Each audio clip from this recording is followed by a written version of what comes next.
नमः शिवाय।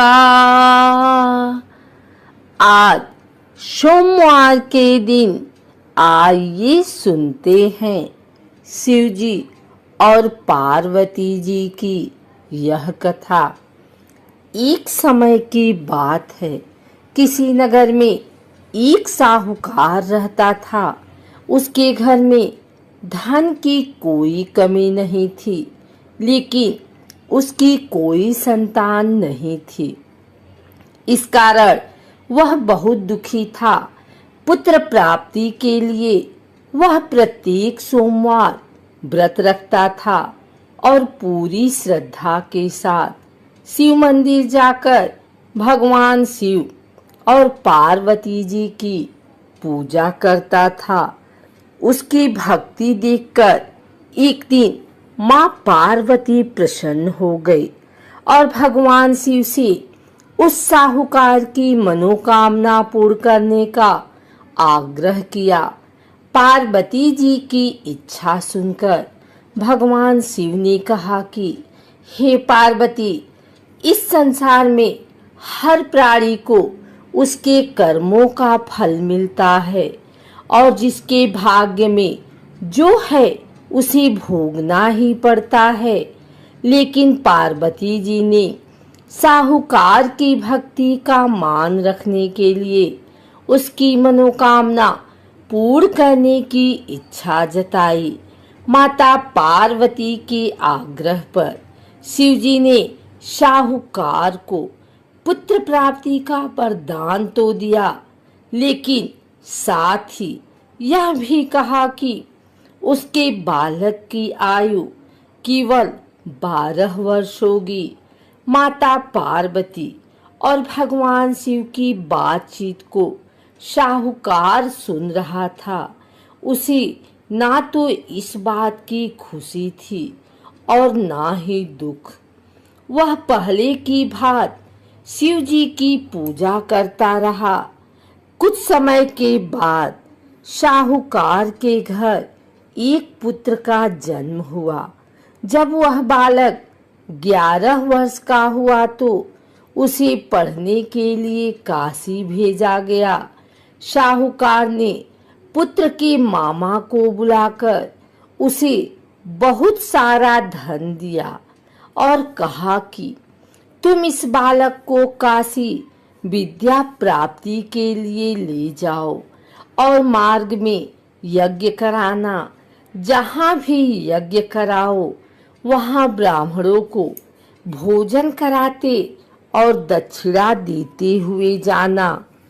दोनों मामा भांजे इसी तरह यज्ञ कराते और ब्राह्मणों को दान दक्षिणा देते काशी की ओर चल पड़े।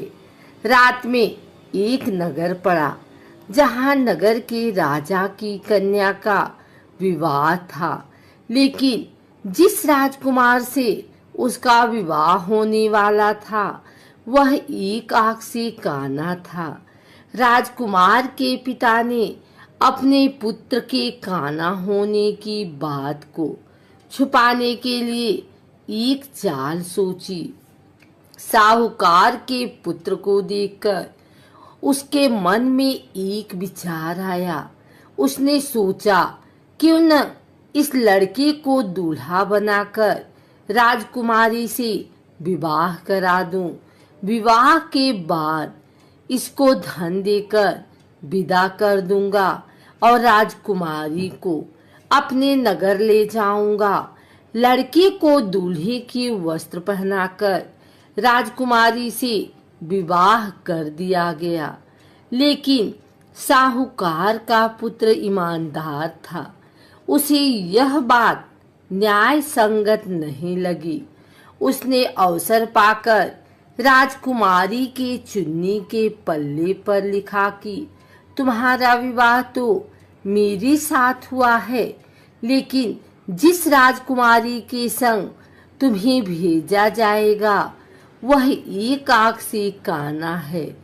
मैं तो काशी पढ़ने जा रहा हूँ।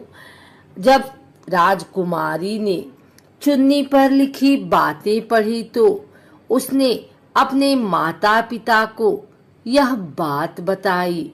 राजा ने अपनी पुत्री को विदा नहीं किया, जिससे बारात वापस चली गई।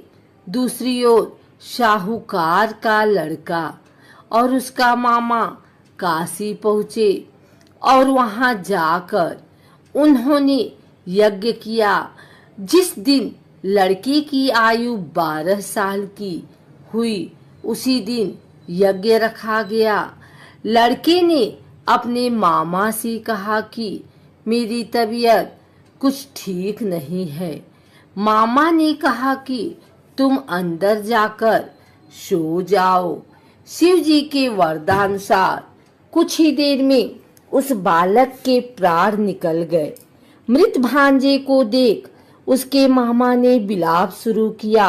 संयोगवश उसी समय शिव जी और माता पार्वती उधर से जा रहे थे।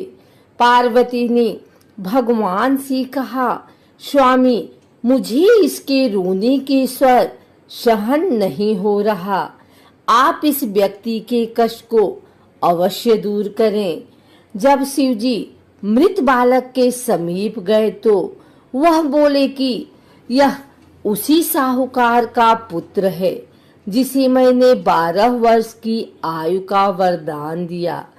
जब इसकी आयु पूरी हो चुकी है, लेकिन मातृभाव से विभोर माता पार्वती ने कहा कि हे महादेव, आप इस बालक को और आयु देने की कृपा करें, अन्यथा इसके वियोग में इसके माता पिता भी तड़प तड़प कर मर जाएंगे। माता पार्वती के आग्रह पर भगवान शिव ने उस लड़के को जीवित कर दिया। शिव जी की कृपा से वह लड़का जीवित हो गया। शिक्षा समाप्त करके लड़का मामा के साथ अपने नगर की ओर चल दिया। दोनों चलते हुए उसी नगर में पहुंचे जहां उसका विवाह हुआ था। उस नगर में भी उन्होंने यज्ञ का आयोजन किया। उस लड़के के ससुर ने उसे पहचान लिया और महल में ले जाकर उसकी खातिरदारी की और अपनी पुत्री को विदा किया। इधर साहूकार और उसकी पत्नी भूखे प्यासे रहकर बेटे की प्रतीक्षा कर रहे थे। उन्होंने प्रण कर रखा था कि यदि उन्हें अपने बेटे की मृत्यु का समाचार मिला तो वह भी प्राण त्याग देंगे। परंतु अपने बेटे के जीवित होने का समाचार पाकर वह बेहद प्रसन्न हुए। उसी रात भगवान शिव ने व्यापारी के स्वप्न में आकर कहा, हे श्रेष्ठी, मैंने तेरे सोमवार के व्रत करने और व्रत कथा सुनने से प्रसन्न होकर तेरे पुत्र को लंबी आयु प्रदान की है।